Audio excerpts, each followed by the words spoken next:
Before I say anything else, I want you to pause for a moment and think, who's running your life right now? Is it you, or is it the endless chatter in your own mind? The thoughts that tell you I can't, the fears that whisper not enough, the doubts that freeze you from taking action. Those voices, they're not just thoughts. They're tiny dictators controlling your choices, your energy, and your results. Here's the truth of your mind is not your master. It's your most powerful tool. And like any tool, if you don't learn to wield it, it will work against you. If you learn to train it, if you learn to command it, if you learn to align it with your dreams, instead of your fears, suddenly life stops being something that happens to you and starts being something you create. Today, I'm going to show you how to take back control, how to train your mind so it stops sabotaging you and starts serving you, how to transform fear into courage, doubt into clarity, and procrastination into unstoppable action. Because once your mind works for you, nothing, absolutely nothing can hold you back. You ever notice how most people spend their entire lives listening to that inner voice without even questioning it? That constant chatter in your head that tells you what you can't do, what you're not capable of, what's going to go wrong before it even happens. Most people think that's reality, but it's not. That voice is just a collection of habits, fears, programming. And the scary part is most people believe it's the absolute truth. They wake up and before they even open their eyes fully, their mind is running a movie of limitation. I can't, it says. I'm not ready. Never be enough. And because they believe it, their entire day, their entire life gets dictated by thoughts that are not even real. But here's the power you need to realize: your mind is not your master. It's a tool. Tool so powerful that it can either destroy you from the inside out or lift you higher than you ever imagined. The choice isn't made by your circumstances, it's made by the conversation you have with yourself. Right now in this room, some of you are holding yourself back because your inner dialogue has been running on autopilot for years. And you don't even know it, you even notice it. You think that the doubt, the fear, the self-criticism is who you are. But it's not. It's just a habit, and habits can be changed. The first step in training your mind is awareness. You have to listen to the words you're telling yourself. What story are you replaying every single day? Is it the story of limitation, fear, and failure? Is it the story of power, possibility, and growth? Most people don't even realize that they can choose the story. But you can take that inner dialogue, that ceaseless, relentless commentary that runs through your head, and flip it. You can decide that from this moment forward, the voice in your mind is going to serve you instead of sabotage you. You can turn it from a critic into a coach, from a saboteur into a strategist. And let me tell you something, this isn't some fluffy idea. Thoughts literally shape your reality. They shape your emotions. They shape your decisions. Every single choice you make, every action you take is influenced by the conversation happening inside your own head. If your thoughts are negative, fearful, limiting, you'll act small, you'll play it safe, and you'll stay trapped in the same patterns. But if you train your mind to focus on possibilities, to speak words of courage, to imagine solutions instead of problems, your actions will follow, your life will follow. It's that simple, and it's that powerful. Now, this doesn't mean you ignore challenges or pretend life is perfect. Far from it. It means you choose what your mind focuses on. It means you notice the doubts and the fears and the old programming, and you consciously redirect it. It means when that voice whispers, you can't, you respond, I will find a way. It means you stop allowing a random collection of thoughts, some learned decades ago, to control your destiny. Because here's the truth: the mind will believe whatever you tell it consistently and persistently. It doesn't question it, it just acts on it. So what you feed it matters. What you allow it to focus on matters. And the moment you take responsibility for your inner dialogue, you take responsibility for your life. You have to practice it. It's not enough to hear this once and think, I'll try. You have to catch yourself every time the old voice shows up. You have to stop it, question it, and replace it with a voice that serves you. You have to make it a habit to consciously choose empowering thoughts, even when the easier, familiar route is fear and limitation. And every time you do, your mind starts to rewire itself. Every time you do, the patterns of doubt and fear lose their grip. Every time you do, you're proving to yourself that you are bigger than your thoughts, stronger than your doubts, and capable of more than you ever imagined.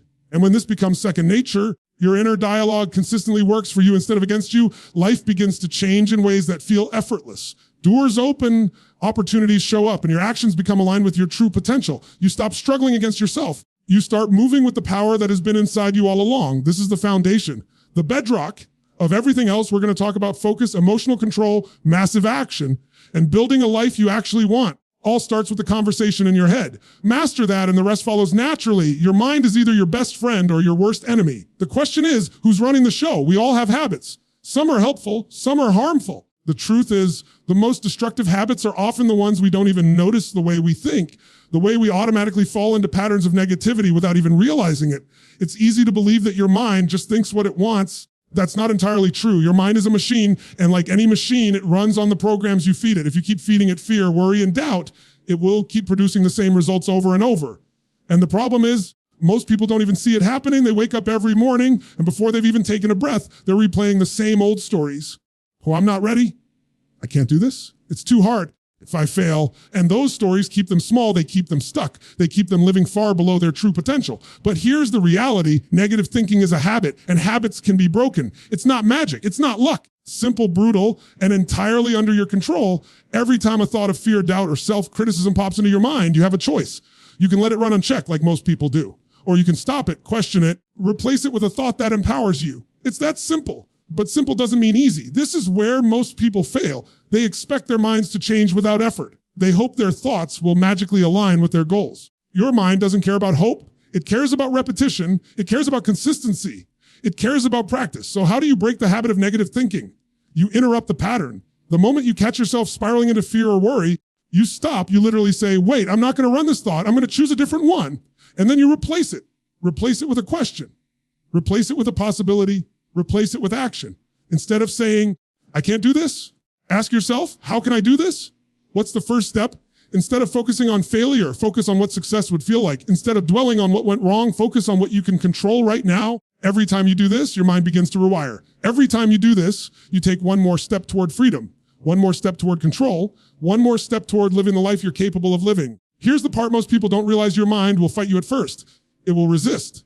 Old patterns are comfortable, even if they're painful. The voice of fear is familiar. It's been running the show for years, maybe decades. Comfort is not the same as progress. You have to push past the resistance. You have to consistently choose thoughts that serve you, even when it feels unnatural, even when it feels hard. Because every time you do, you strengthen a new habit. You're building a mental muscle that becomes more powerful with every repetition. It's also about the stories you allow yourself to tell. Most people let their negative thoughts tell the story of their life. I'm unlucky. I always fail. Ever works out for me. And because they repeat that story over and over, their life reflects it. But you can choose a different story. A story of possibility, courage, and growth. A story where mistakes are lessons, challenges are opportunities. Fear is just a signal that you're about to grow. The mind doesn't know the difference between a story you believe and a reality you experience. So if you tell yourself a story of power and possibility, your actions will follow, your life will follow. And here's the beauty of it. Every negative thought you interrupt and replace is a victory. Every time you choose empowerment over fear, you're proving to yourself that you are not a victim of circumstance, that you are not a slave to your mind, that you have the power to shape your reality. It doesn't happen overnight. It doesn't happen magically, but it happens steadily, consistently, and intentionally. One thought at a time, one habit at a time. Your mind begins to work for you instead of against you. The moment you break the habit of negative thinking, everything changes. Your energy shifts. Your focus sharpens. Your confidence grows. You start seeing opportunities instead of obstacles. You start taking actions that align with your goals instead of sabotaging yourself. And that is the power of conscious thought. That is the power of mastering the habit of thinking. It's not just a mental exercise. It's a life-changing discipline that separates those who live small from those who live fully, boldly, and with purpose. Your mind is listening. Your thoughts are creating. The question is, you're going to choose. Have you ever noticed how easily your mind drifts? One minute you're focused on a goal, a dream, a possibility, and the next you're distracted by worry, doubt, or someone else's opinion. The truth is, your focus is the single most powerful tool you have, and yet most people treat it like it doesn't matter. They scatter their attention across 100 things that don't matter and then wonder why their life feels chaotic, unfulfilled, or stuck. Your mind is like a spotlight. Wherever it shines, energy flows, and what you focus on grows. That's why focus isn't just important, it's everything. The problem is focus is a skill, and like any skill, it must be trained. Most people let their attention be hijacked by the noise of life, by social media, by other people's expectations, by fear and anxiety. And when you let that happen, your energy spreads thin. You try to pursue success. Your mind is pulling in 10 different directions at once. You try to build momentum, but it's lost in distraction. You try to create results, but your attention is fragmented. Your mind will produce results based on where your focus goes, where you wish it would go. So the first step is awareness. Start noticing where your mind goes. What thoughts occupy the first minutes of your day? Where do you spend your mental energy when no one is watching? If you catch yourself consumed by fear or judgment, that's exactly what is shaping your life. And if you catch yourself focusing on negative possibilities or other people's drama, that's exactly what is building your reality. Awareness is the key because you can't control what you don't notice. Once you become aware, you can begin to take deliberate control. And here's the key. You have to feed your mind deliberately. Your mind doesn't naturally gravitate toward empowerment. It naturally drifts toward ease and comfort, which often means old fears, habits, and patterns. That's why successful people guard their focus like a fortress. They choose carefully what they allow into their mental space. They read books that expand their vision. They listen to mentors who challenge them. They immerse themselves in environments that fuel their growth. They protect their mind from the clutter of negativity, gossip, and fear. Your attention is the currency of your life, and what you spend it on determines the return. It's also about clarity. Your mind needs direction. A mind without clear focus is like a ship without a rudder. It drifts, tossed by every wave of circumstance. But a mind with clarity knows exactly what it is moving toward. It has a target. It has a vision. It has a mission. When you combine clarity with focus, you create unstoppable momentum. Your energy concentrates on what matters, your decisions become aligned with your goals, and your results compound. And here's another layer that most people overlook. Your focus determines not only what you achieve, but also how you feel. When your attention is on fear, scarcity, or problems, your body tightens, your energy drains, and your mind convinces you that life is harder than it really is. Your focus is on solutions, gratitude, and possibility. Your energy surges, your creativity opens, and your capacity to act multiplies. Where focus goes, energy flows. And energy, my friends, is what drives results. Training your focus isn't a one-time effort. It's daily. It's relentless. It's a decision you make over and over. You have to choose what to pay attention to, because if you don't, your mind will choose for you. And left unchecked, almost always choose distraction, doubt, and fear. You have to practice repeatedly, intentionally, and with discipline. You have to set boundaries for your attention, create rituals for your mental energy, refuse to give it away to things that don't serve your vision. And the moment you start doing this, life begins to change. You notice opportunities that were invisible before. You see solutions instead of obstacles. You start taking actions that actually matter. Your productivity skyrockets, but more importantly, your sense of control skyrockets. You feel like you are steering your life instead of being pulled along by circumstances. That is the power of focused thought. That is the power of disciplined attention. That is how the mind begins to work for you instead of against you. Focus is not just a technique. It's the foundation of everything we've talked about so far. Mastering your thoughts, breaking the habit of negative thinking, and beginning to consciously shape your life. When you protect your mind, direct your attention, choose where your energy flows, you don't just get results, you gain freedom. Freedom from distraction, freedom from doubt, freedom from the chaos that keeps most people small. Where your mind goes, your life follows. We talk a lot about the mind, about thoughts, about focus, but there's another layer most people completely ignore: emotions. Your mind can be trained, your focus can be sharpened, your thoughts can be mastered, but if your emotions are running wild, it doesn't matter. You can have the clearest strategy, the strongest will, the most powerful plan. If you let fear, anger, or frustration dictate your behavior, you're going to sabotage yourself every single time. Emotional mastery isn't about suppressing feelings or pretending everything is fine. It's about control awareness and choosing what meaning you give to every situation. The truth is, life is never completely under control. Challenges will come. Setbacks will happen. Pain will arrive. And if you wait for perfect conditions or for emotions to magically align with your desires, you'll wait forever. The key is to realize that your emotions are signals, not enemies. Is a signal that you're about to grow. Frustration is a signal that you care about the outcome. Disappointment is a signal that you are conscious of what you want and it matters to you. When you interpret emotions this way, they stop being obstacles and start becoming tools. You can use them to guide you, to energize you, to push you forward. And the moment you begin to do that, your mind stops working against you and starts working for you. Most people react to their emotions unconsciously. They allow anger to control their words. They let sadness dictate their actions. They let fear decide what's possible. And then they wonder why their lives feel chaotic, why their results are inconsistent. They feel stuck. But here's the reality: emotional fitness is a skill just like mental fitness. You can train it, you can strengthen it, you can build it to the point where nothing, absolutely nothing, can shake your focus, your clarity, your drive. It starts with awareness. You have to notice your emotional state without judgment. When you feel tension, frustration, or doubt, pause and ask, what is this telling me? What is the signal here? How can I use this to my advantage? That pause, that awareness is the moment you take back control. That's the moment you stop being a victim of your emotions and start being the creator of your experience. It's not about eliminating emotions. It's about mastering the way you respond to them. And once you have awareness, you can practice choice. Every time a challenge arises, every time a setback threatens to knock you off course, you have the power to choose your response. You can choose fear, doubt, or anger, or you can choose courage, clarity, and calm. You can choose to see obstacles as opportunities, failures as lessons, and criticism as feedback. The choice is yours. And every time you choose wisely, you reinforce a new emotional pattern. You strengthen your resilience. You expand your capacity to handle whatever life throws at you. Another key part of emotional fitness is perspective. Life doesn't happen to you. It happens for you. Everything you experience has the potential to teach you, shape you, and elevate you. When you adopt this perspective, you stop resisting challenges and start leveraging them. Pain becomes a teacher, disappointment becomes a guide, uncertainty becomes a playground for growth. The mind follows meaning. If you give your experiences empowering meaning, your mind, your focus, and your actions will align naturally with your goals. And here's what most people miss. Mastering emotions isn't just about feeling better, it's about performing better. Your energy, your clarity, your creativity, your decision making, all of it is amplified when your emotional state is under your control. You'll notice that you take bolder actions, think sharper thoughts, and maintain focus longer. You'll see opportunities where others see obstacles. You'll act decisively when others hesitate. This is the difference between people who dream about their potential and people who actually achieve it. Emotional mastery is a continuous practice. Every day, every moment presents opportunities to train yourself.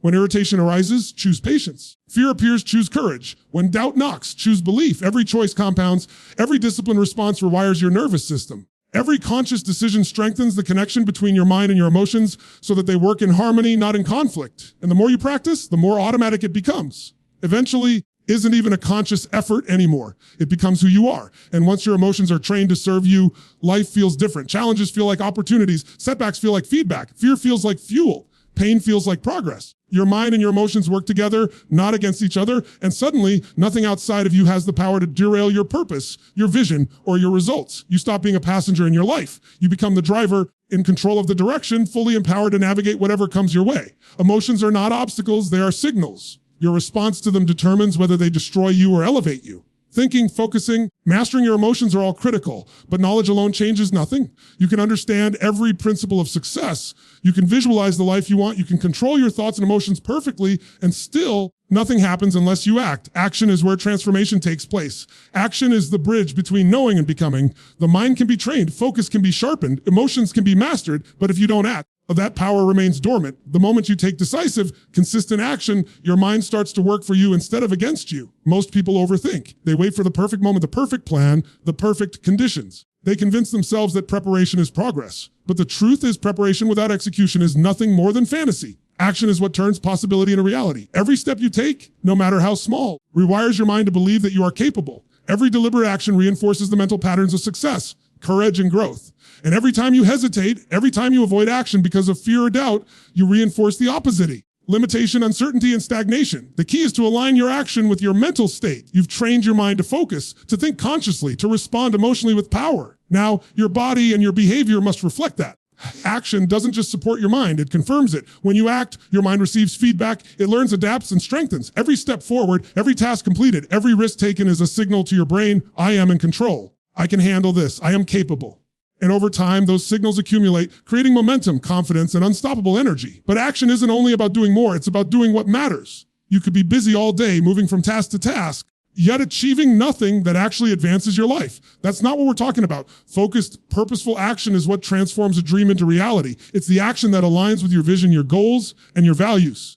It's the action that challenges your limits and expands your capacity. And when you consistently take that kind of action, your mind and your life start to operate on a higher level. They stop resisting, they stop doubting, and they start creating. Here's the part that most people overlook: action feeds belief. Most people wait to believe before they act. They think, oh, I feel confident. Once I feel ready, then I'll do it. But the reality is belief comes through action. Confidence is built by showing up, by doing the work, by proving to yourself over and over that you can handle more than you thought possible. Every step you take toward your goal strengthens the neural pathways of possibility, courage, and determination. Your mind starts to believe in you because your actions are evidence that you are capable. Action also creates clarity. When you take steps toward your goal, you learn. You discover what works, what doesn't, and what needs to change. Inaction leaves you in the dark, guessing, doubting, and stuck in your own imagination. Action shines a light on reality. It teaches lessons you cannot learn any other way. And every lesson learned is another opportunity to refine, improve, and grow. Here's the critical insight: consistency compounds. One heroic effort is impressive, but it doesn't create lasting change. What transforms your life is the repeated, relentless, daily choice to act. It's showing up when you don't feel like it. It's doing the work even when it's uncomfortable. It's taking responsibility for your progress instead of blaming circumstances or waiting for someone else to intervene. Every day that you choose to act in alignment with your goals, your mind strengthens its belief in your power. Momentum builds, fear diminishes. And soon, the life you imagined is no longer a distant dream. It's your reality. The most powerful minds in history, the people who changed their lives in the world, did not wait for perfect conditions. They didn't wait for motivation to strike. They acted. They acted imperfectly. They acted boldly. And they acted consistently. That's what separates those who talk about success from those who achieve it. Action creates identity. When you act consistently in alignment with your goals, your mind no longer sees you as someone who is uncertain or incapable. It sees you as a door, a creator, a person of power. And the world responds to that identity. So this is the moment to commit. No more waiting, no more hesitating, no more letting fear dictate your life. Take massive, deliberate action and let every step reinforce the mind you've trained, the focus you've sharpened, the emotional strength you've built. Action turns thought into reality, fear into courage, and dreams into results. Your mind works best when it is supported by action. Your mind is a powerful tool, but it is not a crystal ball. It doesn't predict the future, it shapes it. And too many people allow their past to dictate their present and their future. They carry every mistake, every disappointment, every setback like a weight on their shoulders. They replay the moments when they failed, when they were rejected, when they were told they weren't good enough, and they believe that is who they are. But here's the truth: your past doesn't define you, it prepares you. Every experience, every challenge, every hardship is a lesson, a building block, a stepping stone toward the person you are becoming. The mind has an incredible capacity to grow, but it only grows when you give it the right direction. The most powerful direction you can give it is a vision of the future that is bigger than your past. Too often people let their past experiences limit their possibilities. They think, I failed before, so I can't succeed now. I've been hurt before. I shouldn't trust. I wasn't good enough then, so I won't be good enough now. But that is a lie your mind is telling you. That is a story of limitation you are choosing to believe. And the moment you believe it, your mind begins to create evidence to support it. You start noticing every failure, every rejection, every limitation, and you ignore the opportunities, the possibilities, the successes that are right in front of you. The past only has the power you give it. You decide whether it is a cage or a foundation to train your mind to work for you. You have to consciously choose the meaning of your experiences. Every setback is feedback, not a sentence. Every failure is information, not identity. Every challenge is a teacher. When you adopt this perspective, you stop being trapped in regret or self-pity. You start looking forward to the possibilities, forward to the opportunities, forward to the person you are becoming. Your mind begins to align with your vision instead of your history. And when your mind aligns with your vision, your energy, your focus, and your actions all align naturally with your goals. It's also about vision. Your mind needs a destination, picture of what you are moving toward, not what you are moving away from. Most people live by reacting to the past, by avoiding pain or repeating old patterns. But a trained mind lives by vision. It lives by purpose. It lives by the clarity of what is possible. When you see yourself in the future, confident, capable, fulfilled, and unstoppable, your mind begins to work every day to close the gap between who you are now and who you want to become. That vision becomes the magnet for your thoughts, your focus, your emotions, and your actions. It becomes the driving force that turns potential into reality. Here's what separates those who achieve extraordinary results from those who merely dream about them. They refuse to let the past limit them. They understand that mistakes are lessons, that failures are feedback, that criticism is information, that setbacks are temporary. They know that what matters is not where they've been, but where they're going and how relentlessly they pursue it. They use the past as a teacher, not a jailer. They leverage every experience to build mental strength, emotional resilience, and unwavering confidence. Your mind is like a garden. If you allow weeds of regret, fear, and self-doubt to take root, they will choke out your potential. But if you plant seeds of vision, purpose, and belief, nourish them with focus, action, and persistence, they will grow into a life far beyond what you ever imagined. You cannot change the past, but you can decide today how your mind will interpret it, what lessons it will extract, what possibilities it will create. That choice is yours, and it determines everything. The most powerful people in the world did not start with perfect histories. They did not start without mistakes or setbacks. They had was a mind that refused to be limited by what had already happened. They had a mind that focused on what could be, not what was. They had a mind that aligned every thought, every action, every choice with a vision so compelling that failure and doubt could not stop them. And the difference is available to you. Every single one of you in this room has the same capacity. Your mind can either be your greatest enemy, replaying every limitation from your past, or it can be your greatest ally, working tirelessly to create the future you choose. So this is the moment to commit. Decide today that your mind will no longer be held hostage by yesterday's mistakes, fears, or limitations. Decide that your thoughts will serve your vision, focus will drive your purpose, your emotions will fuel your action, and your actions will create the life you deserve. Stop living in the shadow of what was and start creating the reality of what can be. Stop allowing the past to dictate your potential. Start commanding your mind to work for you, not against you. Your past is a lesson. Your future is a choice. Your mind is your ally.